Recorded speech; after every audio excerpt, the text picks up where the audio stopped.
El estudio topográfico es el conjunto de acciones realizadas sobre un terreno con herramientas adecuadas para obtener una descripción detallada y representación gráfica o plano. Una vez obtenido el plano, este resulta muy útil para el planteamiento del proyecto. Para iniciar, vamos a tocar esta serie de criterios básicos, incluido en este slide 6 puntos importantes a considerar para una adecuada selección de un emplazamiento. El primer punto es el saneamiento físico legal, en el que el área del terreno o los terrenos se deben encontrar inscritas en los registros públicos. Esta información deberá ser incluida también en el estudio topográfico. De acuerdo al INVIER-TP, se debe incluir la partida registral actualizada, con una antigüedad no mayor a 3 meses. También hay que tomar en cuenta las incompatibilidades de ubicación. De acuerdo a los criterios de diseño de infraestructura educativa, se deben considerar y asegurar mínimamente las condiciones que se indican en la resolución 239-2018 del MINEDO. Aquí figuran 18 condiciones con sus respectivos dispositivos legales a fin de señalar la ubicación de la infraestructura educativa con respecto a otras infraestructuras que tengan otros usos. Por ejemplo, si tienen infraestructura de salud o de otra índole. Entonces, estas incompatibilidades deben ser señaladas, indicadas, indicar cuáles son las distancias e incluidas también en el informe, ¿no? También se deben considerar los servicios básicos. Se debe tratar de asegurar la mayor disponibilidad de servicios existentes en la zona, ya sea rural o urbana. Cuando estos servicios no sean los óptimos o no existan, se deben buscar opciones tecnológicas sostenibles y viables. Cuarto punto son los factores físicos del terreno. De acuerdo a la norma técnica, al Reglamento Nacional de Edificaciones, la norma A040, que se refiere a educación, aquí especifican las condiciones generales para el uso educativo. En el artículo 5 se señala el acceso mediante vías que permitan la atención de emergencia, la posibilidad de uso por la comunidad, la capacidad para obtener dotación de los servicios básicos, la necesidad de expansión futura, topografías con pendientes menores al 5%, bajo nivel de riesgo referido a la morfología del suelo, o lo que se entiende como geodinámica externa. También el impacto negativo del entorno en términos acústicos, respiratorios o salud. Asimismo, hay que considerar la norma técnica 239-2018 del MINEDU, en el cual se recomiendan todos los factores relacionados con las particularidades que presenta el terreno en su configuración superficial. Se debe considerar mínimamente la forma, la pendiente, el tamaño, el suelo y la napa freática. En cuanto a la forma, se recomiendan proporciones de 1 a 2, por ser las más adecuadas. No obstante, otras configuraciones distintas ya serán vistas de acuerdo al criterio de los profesionales involucrados. Asimismo, la pendiente, para considerar la accesibilidad y la eliminación de aguas pluviales. El tamaño, hay que considerar las dimensiones que permitan la expansión y ampliación futura. Asimismo, hay que considerar el suelo. Hay que evitar resistencias menores a 0,5 kilogramos por centímetro cuadrado. La napa freática, hay que evitar napas freáticas menores a 1,5 metros. Hay que considerar también la variabilidad de estas napas freáticas, puesto que son estacionales, ¿no? Asimismo, hay que considerar evitar las interferencias. Cualquier elemento de uso público y que atraviese el terreno del proyecto, interfiriendo el trazo o planteamiento del proyecto, debe ser reubicado. También hay que considerar que está prohibido tener este tipo de infraestructuras en zonas de alto riesgo no mitigable. Está prohibido ocupar zonas de muy alto riesgo no mitigable para cualquier fin que ponga en riesgo la vida o integridad de las personas. Además, no se pueden dotar de servicios públicos a los asentamientos poblacionales que ocupan zonas de muy alto riesgo no mitigable, bajo responsabilidad de la autoridad. Según la ley 29869, se declara como zona intangible e inhabitable todas aquellas áreas que se encuentren en condición de riesgo no mitigable. Este grupo de 6 criterios que les acabo de señalar tienen la intención de garantizar la sostenibilidad del proyecto, la seguridad de la población usuaria y la calidad del servicio educativo.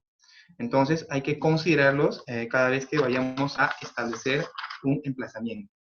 Bueno, una vez ya establecido, ya determinado nuestro emplazamiento, hay que elaborar pues, el estudio topográfico. ¿Qué compone el estudio topográfico? Se compone de un informe o memoria de topografía, un plano topográfico, el gráfico de compatibilización, si fuese necesario, los planos de ubicación y localización de todo lo existente. Hay que incluir anexos, el certificado literal de la propiedad o copia certificada del título archivado, la libreta de campo con los detalles de levantamiento, imágenes asociadas a las estructuras existentes, al entorno próximo, a los procedimientos en campo con los instrumentos, a los DM, a los servicios existentes y otros que fuesen necesarios. También hay que incluir datos de las interferencias. La lógica con la cual se desarrolla el estudio topográfico es que todo aquello que esté descrito en el informe debe estar graficado en los planos y todo lo que esté graficado en planos debe estar descrito en el informe. Algunos detalles importantes a señalar en la memoria topográfica es, por ejemplo, la información que corresponde al membrete. Tiene que estar señalado todos los datos del proyecto, la unidad ejecutora, el nombre del proyecto, el código unificado, el SNIP, el código SNIP, el nombre de la institución educativa, el código modular, el código local, así como la ubicación, la localidad, el distrito, la provincia, el departamento. También pueden incluir ustedes el logo de su institución. Por favor, que todos estos datos figuren en los documentos que nos alcanzan, ¿sí? Tanto en el informe como en los planos. Y hay que revisar que todos estos datos sean adecuadamente incluidos, ya que hemos encontrado ocasiones en las que no hemos encontrado un código y hemos tenido que regresar el documento para que este sea completado, ¿sí? A fin de que optimizar el tiempo hay que verificar que contenga toda la información correspondiente. Asimismo, hay que incluir información cartográfica, topográfica, catastral, satelital y sistema de información geográfica. Es muy importante describir los límites, los linderos, las colindancias de nuestro terreno del proyecto, ¿de acuerdo? Hay que incluir también datos técnicos como el área, el perímetro. Hay que incluir también una imagen satelital, señalando el polígono del terreno del proyecto, indicando cuáles son los linderos o las colindancias o las vías que circundantes, ¿sí? Asimismo, hay que indicar claramente cuál es el sistema de georreferenciación que estamos utilizando. Puede ser el PASAT 56, puede ser el WGS 84, pero eso tiene que ser claramente indicado, puesto que hemos encontrado ocasiones en las que al revisar los documentos que nos llegan a la unidad, pues no están adecuadamente georreferenciados. Entonces, nosotros tenemos que hacer la georreferenciación, pero al proceder cargar las coordenadas, pues resulta que la ubicación está en otro punto y no en el que se señala, o no en el que se describe o se indica, ¿no? Entonces, este punto se puede encontrar, no sé, en Brasil, se puede encontrar en el medio del mar, en otro punto, pero que no señala necesariamente el terreno del proyecto. Entonces, es necesario realizar una adecuada georreferenciación y utilizar bien el elipsoide para georreferenciar, ¿de acuerdo? También hay que incluir una gráfica con todas las infraestructuras existentes. Ojo, estamos hablando de la memoria topográfica. En la memoria, o sea, en el documento, en el informe de topografía, vamos a incluir también una gráfica con todo lo existente, con todas las infraestructuras existentes adecuadamente señaladas, ¿sí? La nomenclatura que vayamos a usar para señalar esta infraestructura existente debe ser la misma que utilizamos para describirla, puesto que hay que realizar también una descripción de las infraestructuras existentes en la memoria.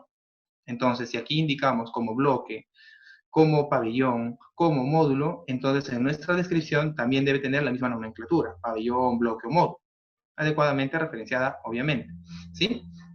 También hay que incluir las coordenadas del polígono de levantamiento. Ojo, no es las coordenadas de cada punto ya de levantamiento, es del polígono de levantamiento, ¿de acuerdo? También hay que incluir datos técnicos como la superficie o el perímetro. También hay que incluir en nuestra memoria de topografía las incompatibilidades de ubicación existentes. Como les manifestaba, de acuerdo a la norma técnica de criterios generales de diseño para infraestructura educativa, se tienen 18 incompatibilidades de ubicación.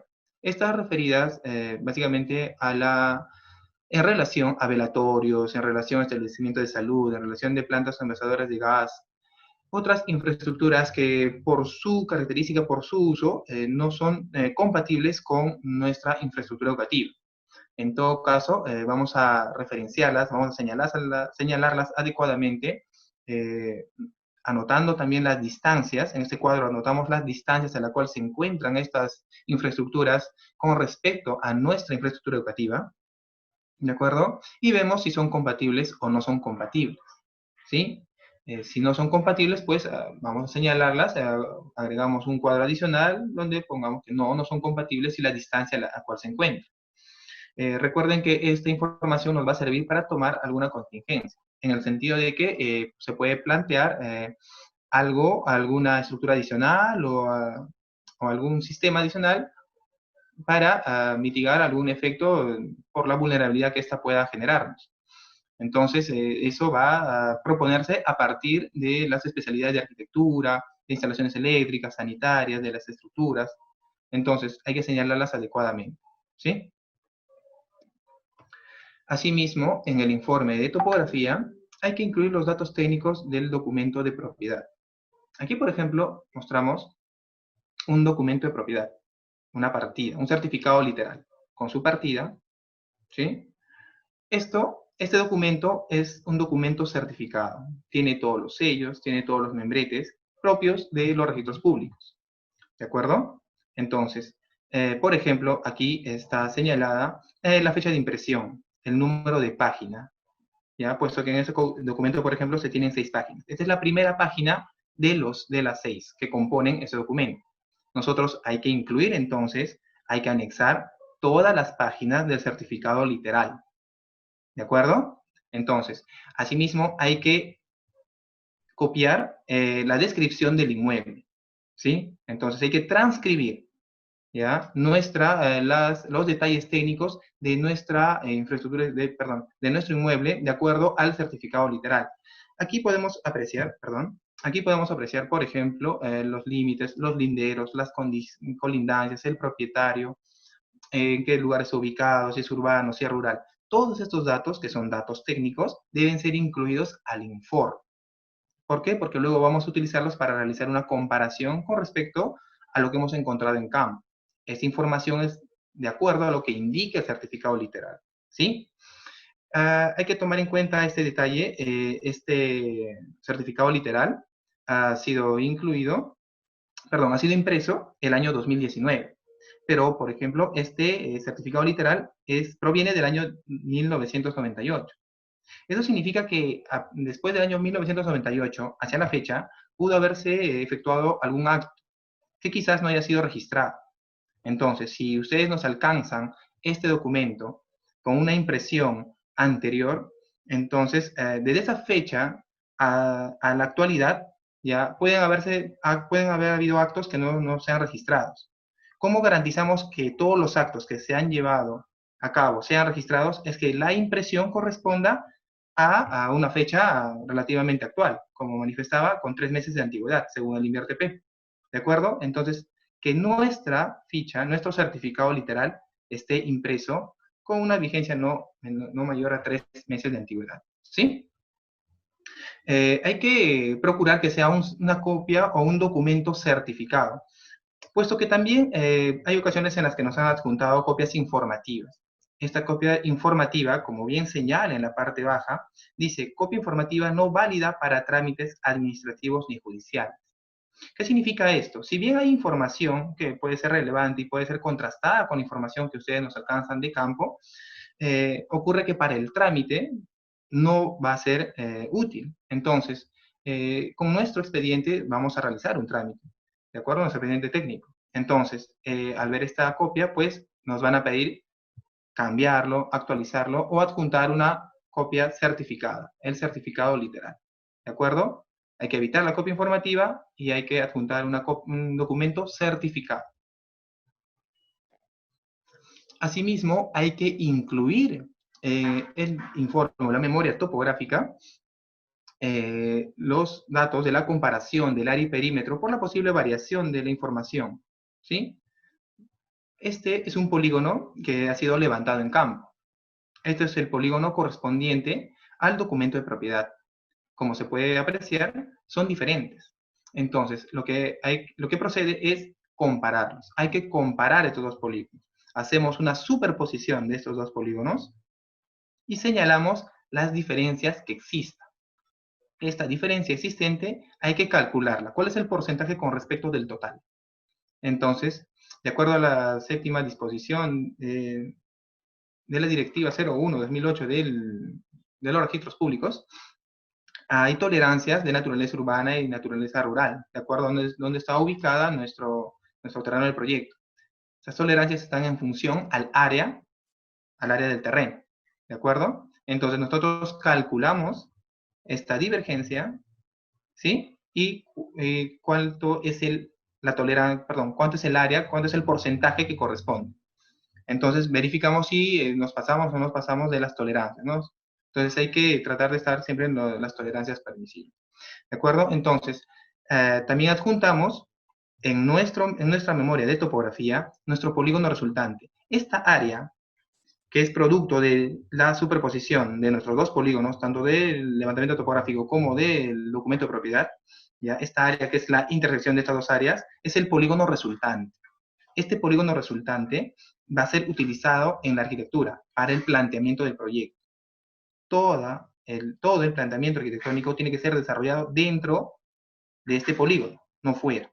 ¿Sí? Entonces vamos a incluir en nuestro informe nuestro polígono resultante, estos gráficos, nuestro polígono resultante y las coordenadas de este polígono resultante, indicando cuánto es el área. ¿Sí? Asimismo, hay que incluir en el informe de memoria de topografía la descripción del equipo que hayamos utilizado en campo. Aquí podemos apreciar nuestro certificado de calibración, ¿ya? Entonces, este certificado tiene que ser un original escaneado, puesto que hay ocasiones en las que nos han alcanzado a la unidad certificados a través de una fotografía. O sea, el problema que tienen las fotografías es que hay píxeles que a veces se distorsionan, que son poco legibles.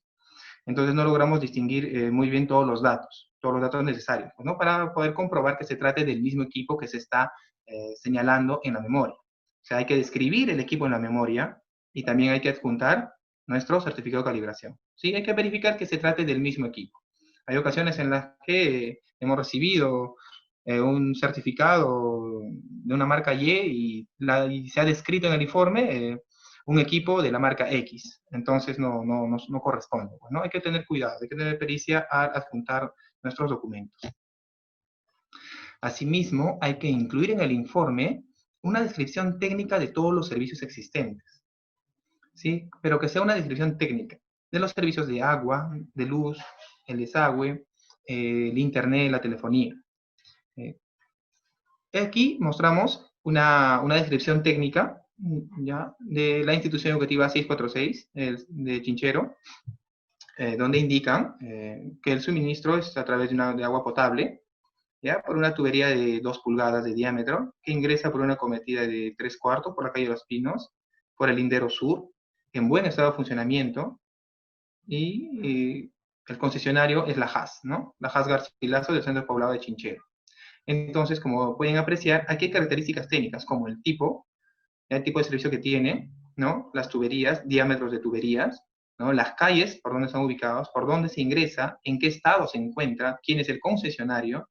Aquí tal vez lo que ha faltado es el horario de servicio, puesto que también es importante para el posterior diseño de las instalaciones sanitarias, tener en cuenta cuántas horas del día se cuentan con la dotación del servicio, ¿no? Hay lugares donde la dotación del servicio solamente es por la mañana, o por la tarde, o por la noche, u 8 horas, 12 horas, y no las 24, ¿no? Eso también habría que especificarse, ¿de acuerdo? En todo caso, la descripción de todos los servicios que tengamos debe ser una descripción técnica. Bueno, como les había comentado, entonces, todo lo que hemos descrito en el informe debe estar graficado en los planos, ¿de acuerdo? Entonces hay que graficar los planos con el detalle suficiente. Aquí, por ejemplo, se puede ver nuestro terreno del proyecto, ¿sí? El polígono del terreno del proyecto con todas las infraestructuras existentes. Si se tiene dos tipos de infraestructura, en este caso, por ejemplo, se tiene un tipo de achurado y otro tipo de achurado, es porque estos bloques es de un material y estos módulos tal vez son de material prefabricado. Entonces, todo lo existente debe estar indicado. Vamos a señalar todas sus características en unos cuadros, ¿sí? Unos cuadros técnicos, que también acompañan al plano topográfico. Entonces, señalamos todas las estructuras existentes, ¿de acuerdo? También vamos a describir adecuadamente, dibujar adecuadamente nuestro lindero, nuestro cerco perimétrico, ¿sí? Indicando cuál es el material. Puesto que hay ocasiones en las que los materiales con los cuales se ha edificado nuestro cerco perimétrico es de diferente material, ¿no? Entonces, sucede que a veces en el frontis suelen utilizar material noble, ¿sí? Y en los lados, en la parte posterior, se utiliza ya material rústico o cerco vivo. Hay ocasiones en las que en la colindancia ya no se suele colocar el cerco perimétrico. Entonces hay que señalar adecuadamente cuál es el material con el que se ha construido cada tramo de nuestro cerco, ¿sí? Indicamos también cuáles son los límites, los linderos, las colindancias. Hay que indicar muy bien dónde se ubican los puntos de conexión interno y externo. La conexión eléctrica, en este caso, aquí podemos ver la conexión de agua. Aquí, como pueden apreciar, dice la línea del desagüe, ¿no? Con la flechita que indica la dirección, ¿sí? Entonces hay que ser bastante detallistas al elaborar nuestro plano topográfico. Obviamente hay que incluir las grillas, el norte magnético, las coordenadas, ¿de acuerdo? Asimismo, vamos a incluir en nuestro plano topográfico todas las estructuras existentes, una descripción de todas las estructuras existentes. Aquí mostramos un cuadro modelo, ¿sí? Eh, donde constan todos los ítems que nosotros consideramos para una adecuada descripción. Ya, como se puede ver, aquí está señalado la nomenclatura con pabellones, una numeración a través de pabellones.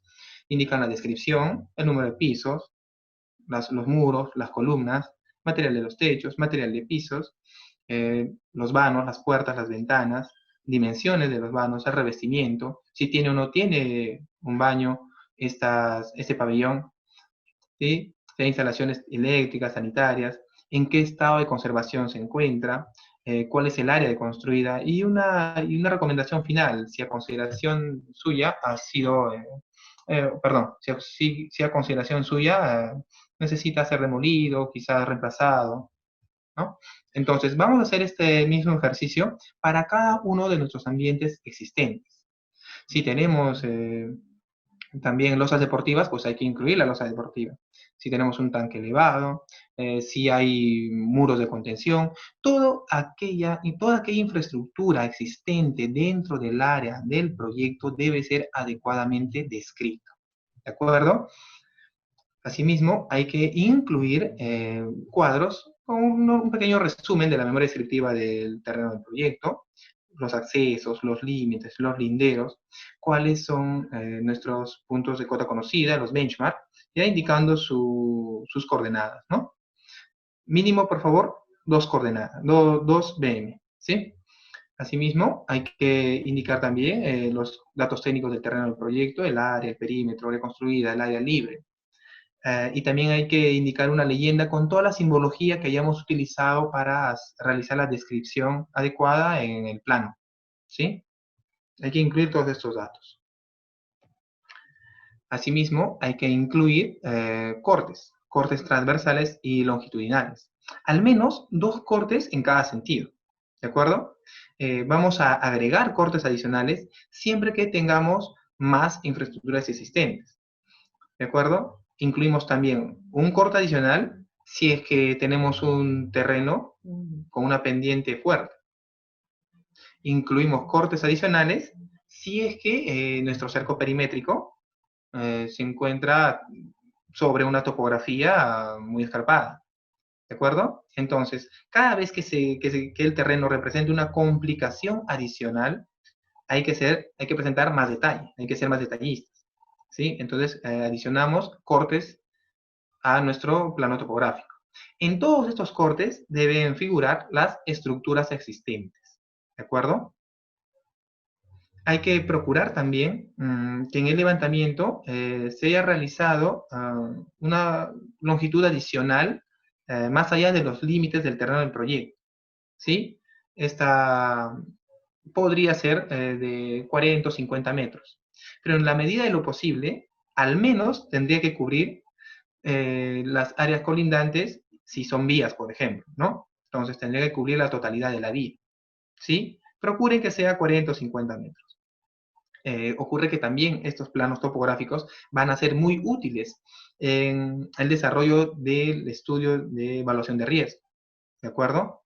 Entonces hay que ayudar con nuestros datos de campo a los demás estudios. Recuerden que nuestro informe de topografía es muy útil para todas las demás especialidades, ¿sí? También hay que incluir el membrete, ¿sí? Todos los planos deben tener un membrete con todos los datos del proyecto y obviamente numerados o descritos, designados de una forma conveniente, ¿no? Si es que fuese necesario, hay que incluir también un esquema de compatibilización. ¿Qué es el esquema de compatibilización? El esquema de compatibilización es la compatibilización que se realiza sobre los polígonos, uno que se encuentra en los documentos de propiedad, descritos en los documentos de propiedad, y el otro que ha sido producto de nuestro levantamiento topográfico en campo. Entonces, normalmente estos polígonos difieren, poco más, poco menos, entonces hay que compatibilizarlos. ¿Qué hacemos? Superponemos. Entonces, obtenemos nuestro polígono del terreno del levantamiento topográfico con nuestro polígono de los registros públicos de nuestro saneamiento físico legal, ¿no? De nuestro documento de propiedad. Entonces, superponemos estos dos polígonos y obtenemos el polígono resultante. Este polígono en azul es el polígono resultante. Y fuera queda el área excedente, ¿no? Esta área, como les manifestaba, no va a ser tomada en cuenta, no va a ser considerada para el planteamiento arquitectónico, ¿de acuerdo? El planteamiento arquitectónico se debe llevar a cabo en su totalidad dentro del polígono compatibilizado, ¿sí? Esta área puede representar algún tipo de complicación futura. Hay que evitar este tipo de complicaciones, ¿sí? Aquí, por ejemplo, se ha compatibilizado el polígono también de acuerdo al catastro urbano, puesto que nuestra infraestructura no debería romper la armonía urbana, pues, ¿no? Entonces, esta área, por ejemplo, ha quedado sobre las vías, sobre la vía. Entonces, esta área pues no va a ser utilizada, ¿sí? Entonces, nosotros adjuntamos nuestro plano catastral, que nos va a ayudar a distinguir esta área, ¿ya? Y esto puede ser perfectamente justificado a través de un certificado del alineamiento municipal, ¿de acuerdo? Entonces, eh, adjuntamos también este documento y podemos justificarlo adecuadamente, ¿sí? También hay que incluir un plano de ubicación y localización.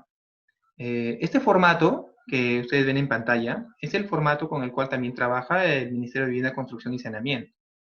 Hemos tomado del Ministerio, de la Ley 29090, el anexo 14, este plano, ¿sí? Entonces, vamos a incluir el plano de ubicación del terreno, del proyecto, con todo lo existente, evidentemente, y vamos a señalar en estos cuadros, en los cuadros técnicos, todas las infraestructuras existentes, ¿de acuerdo? Estas líneas han sido agregadas intencionalmente a fin de notar de que en estas columnas no van a ser rellenados dato alguno, puesto que estas columnas corresponden al planteamiento ya arquitectónico. Aquí, por ejemplo, apreciamos como nuevo, ampliación o remodelado.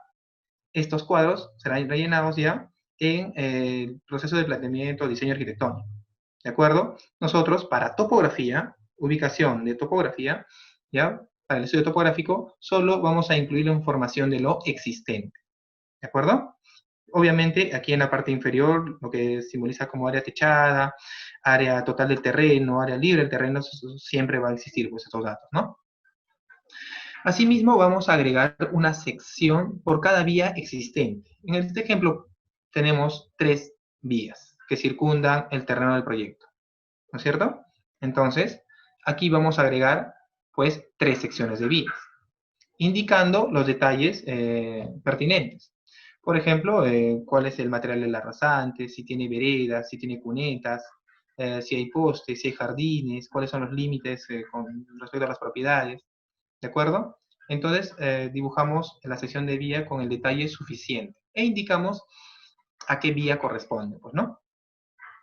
Asimismo, hay que incluir el esquema de localización. En el esquema de localización hay que señalar con claridad todas las incompatibilidades existentes, ¿de acuerdo? Solo las existentes. De ese grupo de 18 incompatibilidades es posible que hayan 2, 3, 4, las que hayan. Hay que señalarlas claramente. En el gráfico, bueno, los achuramos o los señalamos con números o con letras, y aquí en la parte inferior colocamos una leyenda, ¿sí?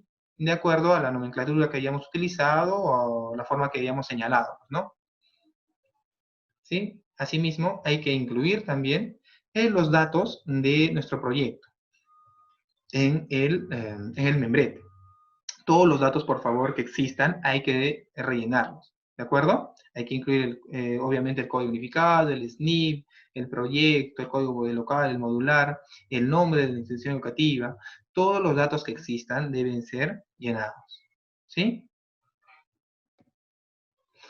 Como anexos, ¿qué vamos a anexar?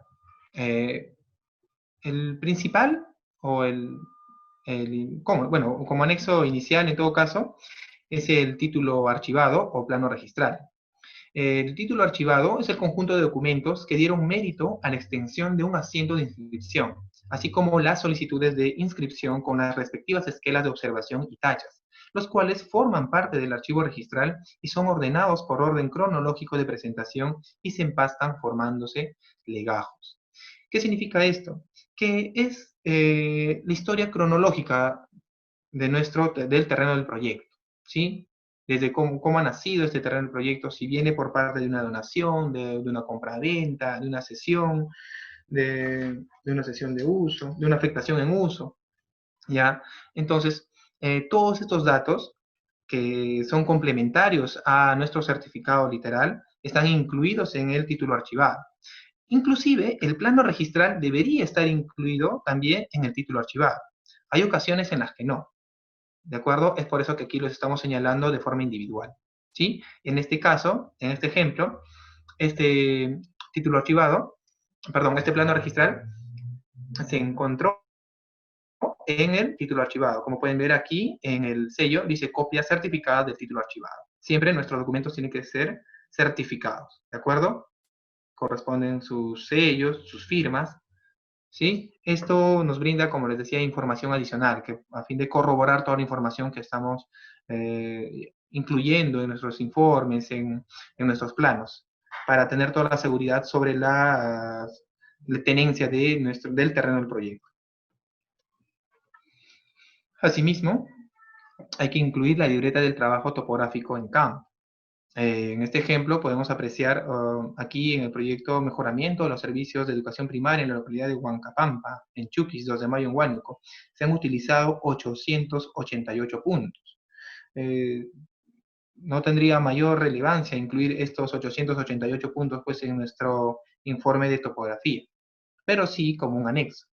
Entonces vamos a anexar esta información en una hoja Excel y en el PDF que se genera siempre, ¿no? Al momento de realizar la carga a la CITEC. ¿De acuerdo? Entonces anexamos nuestra libreta de campo. Asimismo, hay que anexar imágenes. Imágenes de nuestros ambientes existentes, de toda la infraestructura existente, una imagen al menos por cada infraestructura existente, por cada bloque, por cada pabellón, por cada módulo, como ustedes lo hayan nombrado.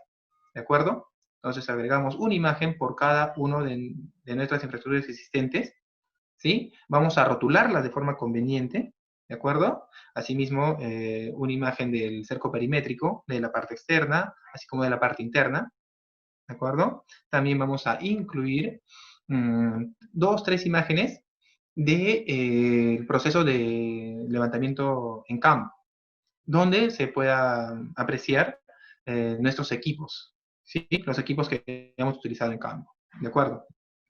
Asimismo, vamos a incluir imágenes de nuestros VMs. Como dije, al menos 2 VM. Entonces incluimos la imagen de estos dos VM. Por favor, que estas imágenes sean en tomas abiertas, puesto que en la mayoría de ocasiones hemos encontrado que las fotografías están en tomas cerradas, en donde solo podemos ver la letra DM y las circunferencias del punto, pues, ¿no? Del punto del BM. Pero eso es todo lo que se nota y ya no es distinguible la ubicación de este BM en el campo. ¿De acuerdo? Entonces vamos a incluir imágenes en tomas abiertas. ¿Sí? Bueno, algunas cuestiones importantes, preguntas frecuentes, es que si es necesario establecer un punto geodésico. En función a la información que ustedes nos brinden, nos hagan llegar a la Unidad Gerencial de Supervisión de Convenios para su revisión, es posible que sea totalmente determinado la ubicación de nuestro terreno del proyecto. O sea, que no tengamos ninguna duda de su ubicación, ¿sí? En base a la información que nos presentan, obviamente. Entonces, en este caso no sería pues necesario ningún punto adicional, ¿ya? Ni con un GPS diferencial, ni un punto geodésico, ¿ya? Si es que se da el caso de que sus terrenos de proyecto estén en áreas que no necesariamente estén en el catastro, que sean en áreas rurales o que estén en áreas periféricas, de las cual no se tenga ningún tipo de información gráfica, entonces en este punto sí va a ser necesario establecer los BMs con un GPS diferencial, ¿no? Y de ser posible, pues establecer el punto geodésico. Si está en las posibilidades de las unidades ejecutoras establecer este punto geodésico, yo les recomiendo que lo hagan, puesto que les va a servir también para otros proyectos, ¿no? Para poder referenciar quizás a futuro, o sea, una posta médica, un centro de salud, también van a poder utilizar pues este punto, ¿sí? ¿Qué hacer si el titular del terreno no es el minero? Esta pregunta en particular debe ser respondida por la Dirección de Saneamiento Físico Legal del minero. Entonces, estas interrogantes vamos a transmitirlas hacia DISAFIL. Entonces, de forma general, yo les podría manifestar que si el terreno no es propiedad del minero, pues se transfiere al minero. ¿De acuerdo? Entonces, si el saneamiento físico legal indica otro propietario, otro titular, pues que se transfiera al minero. ¿Ya? También hay algunas entidades que pueden realizar una sesión de uso, ¿sí? Entonces, si es que fuese el caso, podríamos optar por ese camino. No obstante, yo le recomiendo por facilidad y a fin de que cualquier tipo de contingencia sea ya controlada, que sea una transferencia al nombre del minero. ¿Cómo realizamos la compatibilización? La compatibilización se realiza mediante la comparación de los polígonos del terreno del levantamiento en campo y el terreno producto del saneamiento físico legal del documento. Se procede a hacer con una superposición de los polígonos, obteniendo las diferencias existentes, ¿no? Entonces, este polígono, esta diferencia, no va a ser considerada para el planteamiento del proyecto, ¿sí? Entonces, mediante este criterio, el criterio de compatibilización, nosotros establecemos el perímetro resultante que le vamos a alcanzar al proyectista, al arquitecto, a fin de que en este terreno realice su proyecto, ¿no? ¿Es necesario incluir el marquesí? A ver, para el proyecto, perdón, para el proyecto sí es muy necesario. Para el estudio topográfico, no. ¿Eso qué implica? Que es posible que en este momento ustedes no cuenten con el marquesí, que quizás hayan iniciado recién la gestión para obtener el marquesí, o que no lo hayan realizado, pero que lo piensan realizar, ¿no? Entonces, para el estudio de topografía no es necesario el marquesí. Entonces, quizá durante el proceso de asistencia técnica, ustedes pueden hacer la gestión correspondiente hasta que, desde el momento llegado al final de la asistencia técnica, ustedes obtengan ya su marquesí. Entonces, hay esa chance, ¿no? Que durante la asistencia técnica ustedes puedan obtener el marquesí. Ojo, que esto es un requisito del INVIERTP. ustedes sí o sí van a tener que presentar el margesí al presentar el expediente técnico. ¿De acuerdo? Bueno, ¿qué y cuáles son las interferencias? Las interferencias son todos estos elementos de uso público que por alguna razón han quedado dentro del terreno del proyecto. Entonces, aquí en la imagen podemos apreciar en la parte derecha un poste de luz, que es de uso público, ¿no? Que ha quedado dentro del terreno del proyecto. Este debería quedar fuera, pues, ¿no? Entonces, el acto debería ser la reubicación, ¿sí? Entonces, todo aquel elemento de uso público, ojo, tiene que ser de uso público. Todo elemento de uso público que esté ubicado dentro del terreno del proyecto debe ser reubicado hacia el exterior. ¿De acuerdo? Para ello se puede utilizar inversiones de baja complejidad que nos pueden ayudar a hacer esta gestión. ¿Sí? Entonces, todos los elementos que encontremos los reubicamos. Para esto también hay que hacer las conexiones correspondientes con las entidades, ¿no? Que manejen estos elementos. Es posible que encontremos algunos canales que su manejo corresponde a lana, ¿no? O quizás fuentes de agua que tienen una faja marginal, ¿no? O, por ejemplo, postes de cables de alta tensión que tienen una sesión de uso, ¿no? Un área de uso. Entonces, estos elementos deben ser tomados en cuenta en el informe de topografía y los que se puedan reubicar, que sean reubicados, ya que hay ocasiones en las que estos elementos van a obstaculizar nuestro planteamiento, el trazo, el diseño del proyecto, ¿sí? Bueno, si hay alguna pregunta, estoy a su disposición.